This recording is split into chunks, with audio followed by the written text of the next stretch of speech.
Hello guys, my name is Dimple Sharma and this is about me. स्वागत है आपका मेरे YouTube channel brief concept for you में।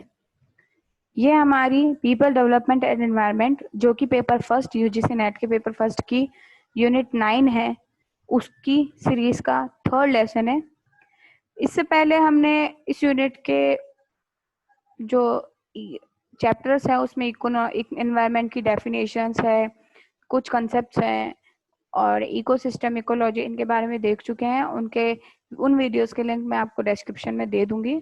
तो आज हम कंपोनेंट्स ऑफ इकोसिस्टम देखेंगे। एक बार इकोसिस्टम बता देती हूँ कि इकोसिस्टम क्या होता है। इकोसिस्टम में ऐसे जीव आते हैं, ऐसे प्राणी आते हैं जो अपने खाने का यानी कि अपने खाने के जो सामान है, सेल्फ रेगुलेटिंग जो कम्युनिटी है वो आती है।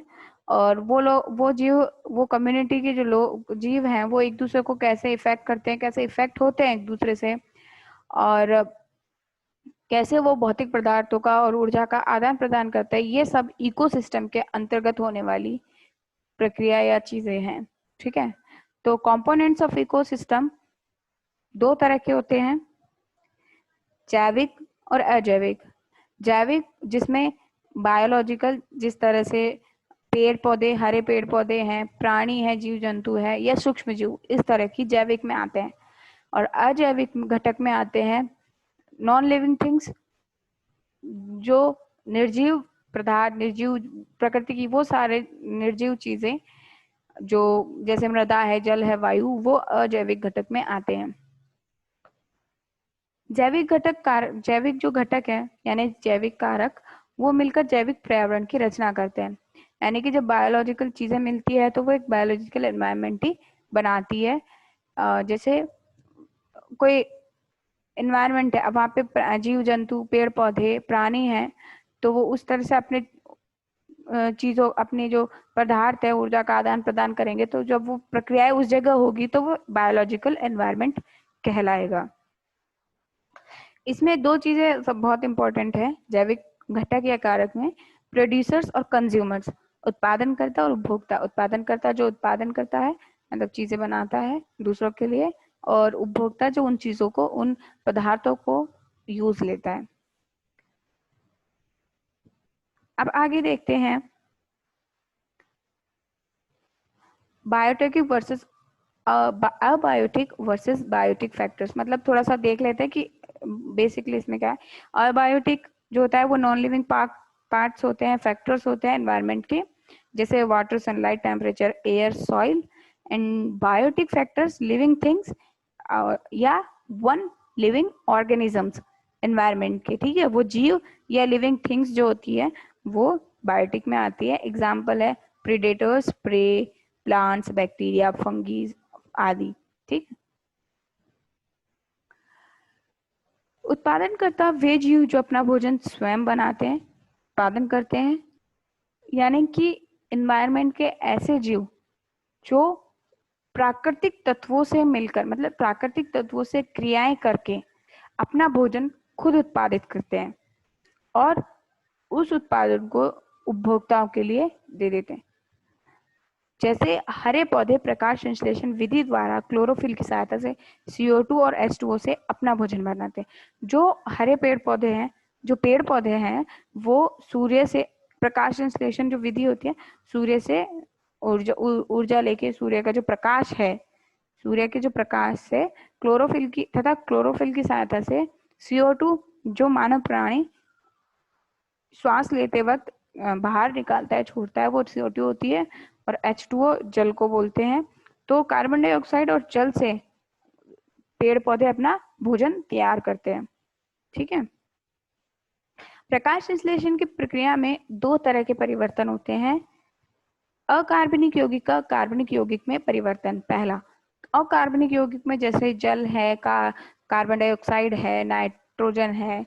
तो ये जो अकार्बनिक पदार्थ है, यौगिक है, जब ये कार्बनिक में, जैसे कार्बोहाइड्रेट में, इनमें जब ये परिवर्तित होते हैं तो ये जो प्रक्रिया है, ये जो परिवर्तन आता है, ये प्रकाश संश्लेषण की प्रक्रिया में के द्वारा आता है। दूसरा है सौर ऊर्जा का रासायनिक ऊर्जा में परिवर्तन। जैसे जो सूर्य की ऊर्जा है वो रासायनिक ऊर्जा में, जैसे अप्रकाश संश्लेषण की प्रक्रिया में एक परिवर्तन अगर हम देखें तो जब पेड़ पौधे प्रकाश संश्लेषण करते हैं तो वो जब सूर्य से ऊर्जा लेते हैं और CO2 और H2O जब अंदर लेते हैं, लेकिन जब वो बाहर निकालते हैं अपने मतलब बना के तो वो ऑक्सीजन बनाते हैं। तो इस तरह से ऊर्जाओं का परिवर्तन होता है। ठीक है। उपभोक्ता अपनी भोजन की आवश्यकता के लिए मूलतः उत्पादनकर्ता पर निर्भर रहते हैं। जैसे कि बताया था कि उत्पादनकर्ता भोजन बनाता है और उपभोक्ता उसका यूज करता है। इसके 3 स्तर होते हैं, शाकाहारी, मांसाहारी और सर्वाहारी। हार्बीवोरस, कार्निवोरस और ओमनिवोरस। हार्बीवोरस जो अभी वैसे तो ये सबको पता है, बट एक बार मैं बता देती हूँ कि शाकाहारी जो होते हैं ये अपना भोजन सीधे पेड़ पौधों से प्राप्त करते हैं। ठीक है, और इन्हें प्राथमिक उपभोक्ता भी बोलते हैं। इनमें आते हैं खरगोश, बकरी, गाय, जो शाकाहारी जीव जंतु होते हैं वो इसमें आते हैं। मांसाहारी है, इनका भोजन दूसरे प्राणी होते हैं, यानी कि हर्बीवोरस को खा के ये लोग अपना पेट भरते हैं। ठीक है, इनमें आते हैं शेर, बाघ, मेंढक, सांप है, मछलियां, छिपकलियां आदि। मतलब ये लोग पेड़ों को नहीं खाते, ये लोग पेड़ों को खाने वाले जीवों को खाते हैं। ठीक है। सर्वाहारी यानी ओमनिवोरस, जो मांसाहारी और शाकाहारी दोनों को खाते हैं वो सर्वाहारी। इसमें सबसे पहले तो मनुष्य, अब मनुष्य में जो वेजिटेरियन है वो भी है और जो नॉन वेजिटेरियन है उस तरह के। कुत्ता, भालू, मैना, चींटियां आदि एग्जाम्पल्स हैं। तो जो शाकाहारी है उसे प्राथमिक उपभोक्ता कहते हैं, जो मांसाहारी है उसे द्वितीयक उपभोक्ता कहते हैं और जो सर्वाहारी है उसे तृतीयक उपभोक्ता कहते हैं। अब एक मांसाहारी में भी 2 तरह के होता है। एक तो ये होता है कि जो शाकाहारी प्राणियों को अपना भोजन बनाते हैं, और दूसरा होता है जो मांसाहारी उपभोक्ता को अपना भोजन बनाते हैं। ये थोड़ा सा इसमें है, जैसे बाघ और बाज। ठीक है, अब देखते हैं अगली डेफिनेशन किसकी है, डीकम्पोजर। ये इसका 3rd पॉइंट है जैविक घटक का। अब घटक इसमें वो सूक्ष्म मृतोपजीवी, कवक और जीवाणु आते हैं जो मरे हुए जानवरों को या सड़े गले पदार्थों से अपना भोजन तैयार करते हैं, बनाते हैं। ठीक है, ये मृत प्राणियों और पौधों का भोजन करते हैं, जैसा कहा है। इन्हें सेप्रोफाइट्स और रिड्यूसर्स आदि भी कहा जाता है। अब ये आपको स्लाइड दिख रही है, डायग्राम दिख रहा है, इसको अपन थोड़ा सा देख लेते हैं। इसमें लिख रखा है कि 10% of energy available to organism at the next level to make new biomass। मतलब अब जो ये प्रक्रिया होती है ऊर्जा का ट्रांसफर, उसमें 10% एनर्जी अपने नेक्स्ट लेवल पे जाती है और 90% जो एनर्जी है वो लॉस्ट हो जाती है हीट एंड अनडाइजेस्ट मटेरियल्स में। ठीक है, सबसे पहले प्रोड्यूसर है, उत्पादन करता है, वो बनाता है, उसको प्राइमरी कंज्यूमर खाता है, उसके बाद उसे सेकेंडरी कंज्यूमर और उसके बाद टर्शियरी। ठीक है, आगे देखते हैं अजैविक घटक। इसमें जैव जगत को प्रत्यक्ष या परोक्ष रूप से प्रभावित करने वाले प्राकृतिक पर्यावरण को सभी तत्व आते हैं, यानी कि इसमें वो निर्जीव तत्व आते हैं जो जैविक जगत है, जैव का जो दुनिया है उनकी, उसको किसी न किसी तरह से जरूर प्रभावित करते हैं। तो एक तरह से अजैविक घटक के बिना भी जैविक जो घटक है उसका कोई आधार नहीं है।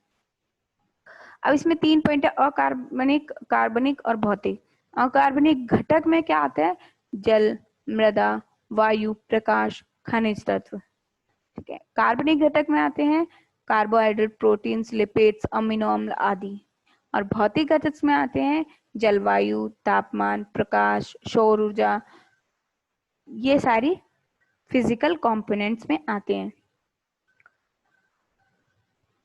तो इसमें एक आपको डायग्राम भी दिख रहा है, तो इसमें आपको पता लग जाएगा कि अजैविक घटक जैसे प्रकाश है, तापमान है, आर्द्रता है, ठीक है, आर्द्रता है, सूर्य, मौसम तथा जलवायु, जल, मिट्टी, ये सारे क्या है, अजैविक घटक हैं।